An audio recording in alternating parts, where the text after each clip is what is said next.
भगवान क्या कहते हैं, मैं बिल्कुल निस्वार्थ, स्वार्थ ना। आजकल लोग भगवान के मंदिर भी जाते हैं तो स्वार्थ लेकर जाते हैं, इसलिए आज की भक्तों की भक्ति सिद्ध नहीं होती, क्योंकि भक्ति का जो अर्थ है वो ये है ही नहीं कि तुम मांगने जाओ। भगवान के द्वार पर लेने नहीं जाना होता, जहां लेना है वो प्रेम नहीं। मैंने क्या बोला पहले, जहां लेने का भाव है वो प्रेम नहीं हो सकता। मंदिर लेने के लिए नहीं, अपने आप को देने के लिए जाओ। प्रभु मैं आ गया, अपने आप को आपके श्री चरणों में समर्पित करने के लिए अपने आप को सौंप दो, प्रभु के चरणों में समर्पण कर दो। ये प्रेम है। तुम देने तो कुछ गए नहीं, लेने और चले गए, हे भगवान ये दे दो, ये दे दो,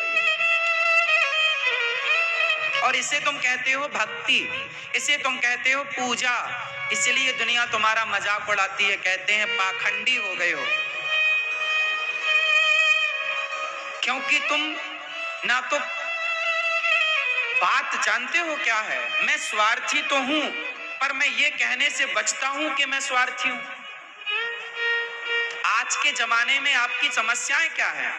आप एक नंबर के स्वार्थी हैं, पर आपको डायरेक्ट, आप एक नंबर के कामी हो, लेकिन आपको कहा जाए डायरेक्ट इंगित करके तुम कामी हो, नहीं जी आप मना, नहीं महाराज जी क्या बात करें, मैं कामी हूं क्या, आप मना कर देंगे। आप एक नंबर के क्रोधी हैं, लेकिन आपको कहा जाए कि आप क्रोधी हैं, आप तुरंत मना कर दें, नहीं जी मैं क्रोधी नहीं हूं। मतलब आप हैं जैसे, आप हैं कुछ और दिखना और दिखाना चाहते हैं कुछ और।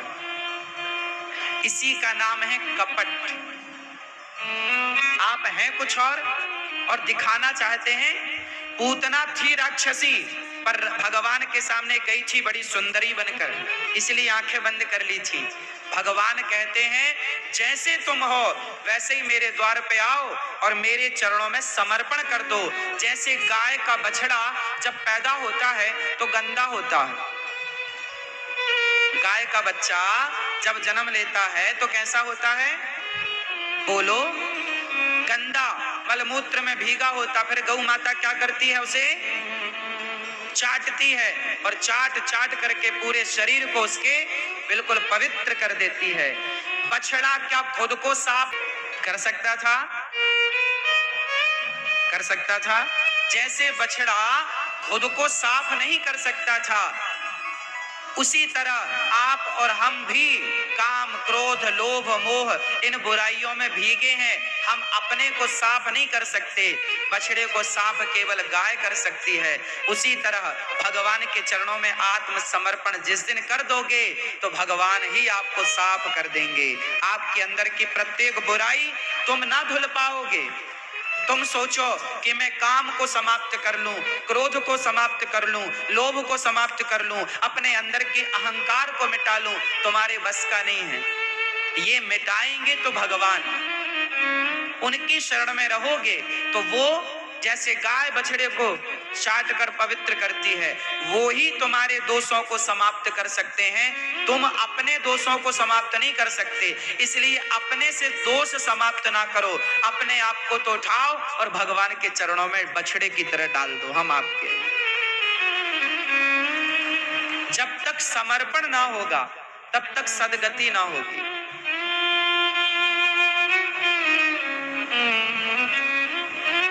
गोपियां भगवान प्रेम,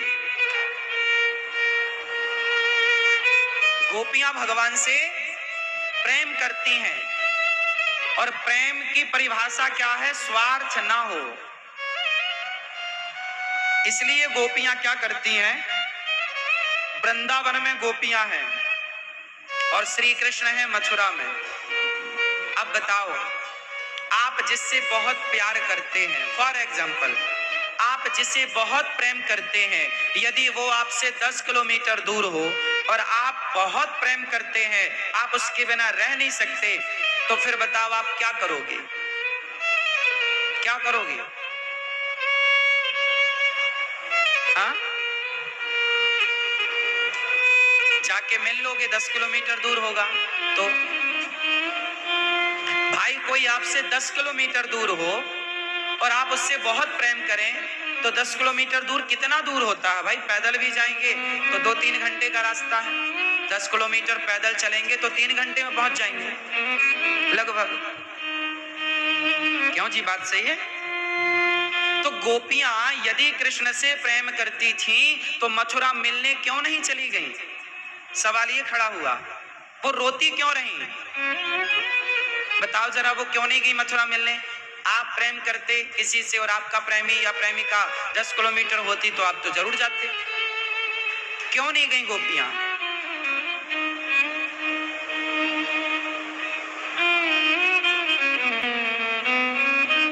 क्योंकि यदि मैं आप तक पहुंचूंगा आपसे मिलने तो वो स्वार्थ हो जाएगा।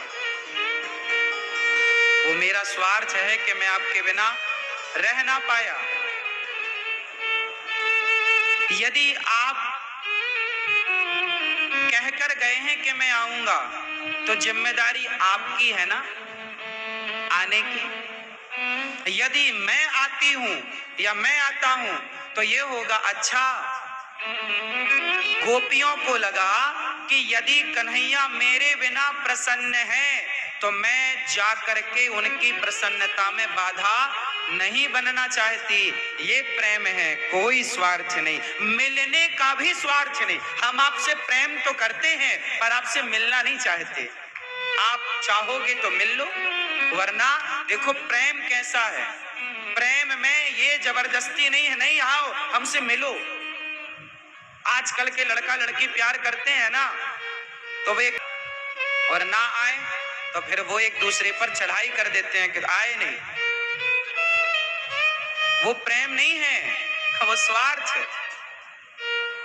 प्रेम तो ये है कि हम आपसे प्रेम तो करें पर आपसे मिलने की चाह भी ना रखें।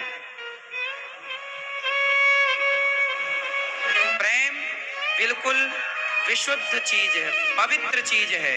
प्रेम कोई स्वार्थ, प्रेम। अच्छा बताओ, इस संसार में यदि आपको प्रेम का उदाहरण देना हो कि प्रेम उनकी तरह हो, किसकी तरह? गोपियों का तो नाम सुन रखा है आपने, गोपियों की तरह प्रेम हो, भरत जी की तरह प्रेम हो। इस कलयुग में आज 2024 चल रहा है, यदि आज की बात करूं 2024 में यदि आपको किसी प्रेमी का एग्जाम्पल देना पड़े कि प्रेम हो तो ऐसा, तो किसका उदाहरण दोगे? प्रेम का उदाहरण है मछली। जैसे मछली को पानी से निकाल दिया जाए तो क्या मछली पानी के बिना जी सकती है? अरे जिसके बिना जी पाए, जिसके बिना हम जी पाए वो प्रेम नहीं है, जिसके बिना जी ही ना पाए वो प्रेम है। आप जी गए